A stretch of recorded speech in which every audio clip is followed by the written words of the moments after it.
যে দুবারের বেশি 10 বছরের বেশি প্রধানমন্ত্রী তো থাকতে পারবেন না এবং তিনি আর কখনো রাষ্ট্রপ্রধান কিংবা সরকার প্রধান হতে পারবেন না।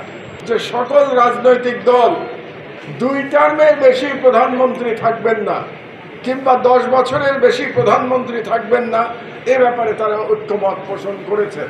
এই মুহূর্তে একজন মনে করবে যে আমি আজন্ম প্রধানমন্ত্রী থাকতে পারবো, আমি আজন্ম শাসক থাকতে পারবো, সেই মুহূর্তে আবার নতুন করে ফ্যাসিবাদের তৈরির প্রেক্ষাপট তৈরি হয়ে যাবে।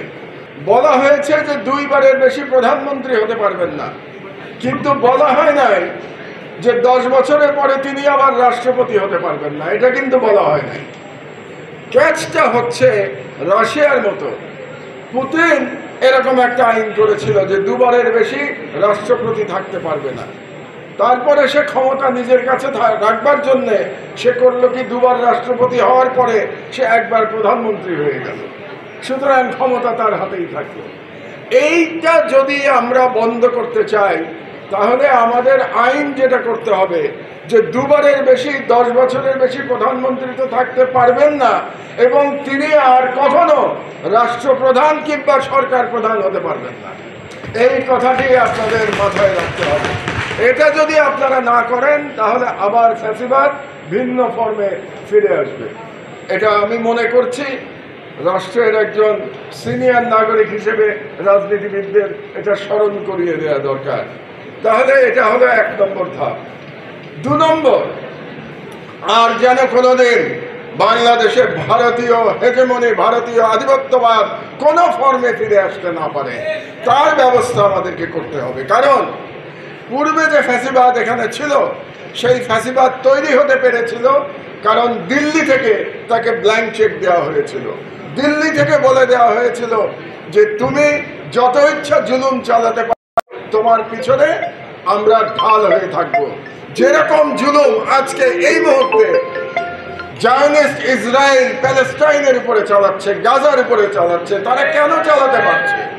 তারা চালাতে পারছে এই কারণে যে মার্কিন সাম্রাজ্যবাদ তাদেরকে গার্ড দিয়ে রেখেছে। যে কোনো রকম অন্যায় তারা করে যেতে পারে, তার জন্য তাদেরকে কোনো জবাবদিহির আওতায় আসতে হচ্ছে না।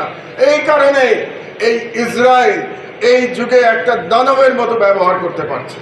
তো সেইভাবেই হাসিনা দানব হয়ে উঠতে পেরেছিল, কারণ দিল্লি তার পিছনে ছিল। কাজে হাসিনার দানব হয়ে ওঠার পেছনে দিল্লির ভূমিকা আমরা ভুলে যেতে পারি না। রাষ্ট্র নির্মাণ না করতে পারি তাহলে শুধুমাত্র মুখের কথায় তাদেরকে স্মরণে রেখে কোনো লাভ হবে না। আমরা যদি সেরকম একটি রাষ্ট্র নির্মাণ করতে পারি তাহলে পরেই শহীদদের প্রকৃত আমরা শ্রদ্ধা জ্ঞাপন করতে সক্ষম হব। তো আমার একটি প্রত্যাশা আছে, আমি একটি সংক্ষেপে বলি যে কেমন একটি রাষ্ট্র তৈরি হলে পরে আমরা বুঝতে পারবো যে এই মহান জুলাই বিপ্লবে যারা জীবন দিয়েছেন, যারা আহত হয়েছেন, যারা যুদ্ধ করেছেন, তাদের দান বৃথা যায় নাই।